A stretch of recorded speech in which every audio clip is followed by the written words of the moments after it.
నమస్తే అందరికీ, నేను మీ హేత్విక్.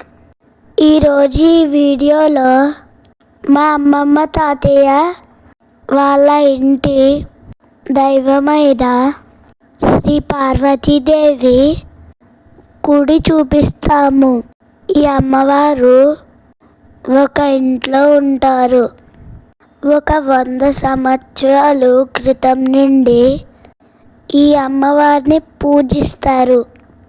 ప్రతి సంవత్సరం దసరా నవరాత్రులలో మూలా నక్షత్రం కలిసాక ఈ గుడికి వెళ్ళి కుంకుమ పూజ చేయించుకుంటారు. ఈ పార్వతీదేవి మమ్మల్ని అందరినీ కాపాడి రక్షిస్తుంది. ఈ అమ్మవారంటే మా అందరికీ చాలా భక్తి. మా చుట్టాలందరూ కూడా వెళ్తారు. మా తమ్ముడు కూడా అమ్మవారికి దండం పెట్టుకుంటున్నాడు. ఆ అమ్మవారి ఫోటోని చూసారా? అచ్చం మనిషిలాగే ఉన్నారు కదా. మీరు కూడా ఒకసారి దండం పెట్టుకోండి.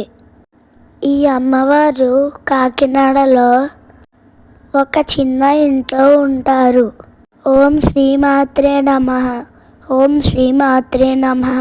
ఓం శ్రీ మాత్రే నమః. మేము ప్రతిరోజు కుంకుమ పూజలు చేయించుకుంటున్నాము.